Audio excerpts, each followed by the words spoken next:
ভারতবর্ষের পুরীর জগন্নাথ দেবের রথ চলতে চলতে হঠাৎ করে থেমে যায় এক জায়গায়। কোথায়? এক মুসলিম ব্যক্তির সমাধির সামনে। কিন্তু স্বয়ং জগন্নাথ দেব কেন একজন মুসলমান ব্যক্তির সমাধির সামনে এসে দাঁড়ান? উত্তর তো একটাই, ভক্ত আর ভক্তি তো সবসময় হিন্দু মুসলমান নির্বিশেষেই হয়ে থাকে, তাই না? এ এক এমন ভক্তির কাহিনী যার জন্য জগন্নাথ দেবের রথ প্রত্যেক বছর এক মুসলমান ব্যক্তির সমাধির সামনে কিছুক্ষণের জন্য দাঁড়িয়ে পড়ে। পুরীতে জগন্নাথ, বলদেব, সুভদ্রা দেবীর তিনটি রথ মাসির বাড়ি অর্থাৎ গুন্ডিচা দেবীর মন্দিরের উদ্দেশ্যে রওনা দিলে পথে এক মুসলিম জগন্নাথ ভক্ত, যার নাম সালবেগ, তার সমাধির সামনে রথগুলিকে থামানো হয়। মুঘল শাসনকালে সালবেগ নামে এক জগন্নাথ ভক্ত ছিল, যে মুঘল সালাতে কাজ করত। তার বাবা মুসলিম হলেও মা ছিল হিন্দু, তবে সালবেগ ইসলাম ধর্মই পালন করত। একবার এক ভয়ঙ্কর যুদ্ধে সালবেগ তার মাথায় গুরুতর আঘাত পায়। মাথায় বড় ক্ষতের সৃষ্টি হয়। অনেক বৈদ্য চিকিৎসা করলেও ওই ক্ষত বাড়তেই থাকে। তখন সালবেগকে মুঘল সেনাদল থেকে বহিষ্কার করা হয়। এতে সালবেগ শারীরিক ও মানসিক যন্ত্রণায় কাতর হয়ে পড়ে।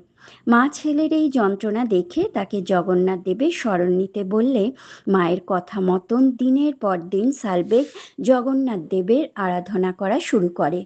দিনকে দিন তার ভক্তি বাড়তেই থাকে।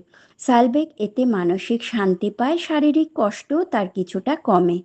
এরপর হঠাৎ একদিন সালবেগ স্বপ্নে দেখে স্বয়ং জগন্নাথ দেব তার সামনে এসেছেন ও তার মাথার ক্ষত ঠিক করার জন্য একটি বীর পুঁতি প্রদান করেছেন। আর সেটা নিজের মাথায় লাগাতেই সালবেগের ঘুম ভেঙে যায়। সে বুঝতে পারে যে পুরোটাই স্বপ্ন ছিল। কিন্তু সে অবাক হয়ে যায় যখন দেখে তার মাথায় সেই ক্ষতচিহ্ন নেই। তখন সে ভক্তি আপ্লুত হয়ে জগন্নাথ মন্দিরের দিকে ছুটতে থাকে। কিন্তু সে দেবতা দর্শনের জন্য উৎসুক হলেও পুরীর পাণ্ডারা তাকে মন্দিরে ঢুকতে দেয় না, কেননা তখন হিন্দু ছাড়া কারোরই ওই মন্দিরে প্রবেশের অনুমতি ছিল না। সালবেগ তখন বলে, আমার মনে যদি প্রকৃত ভক্তি থাকে তবে ভগবান আমার ডাকে অবশ্যই সাড়া দেবেন। এরপর সালবেগ মন্দির প্রাঙ্গণের বাইরে বসেই মন প্রাণ দিয়ে ভগবানের নাম জপ করতে থাকেন জীবনের শেষ দিন পর্যন্ত। এরপরেই ঘটে সেই আশ্চর্য ঘটনা।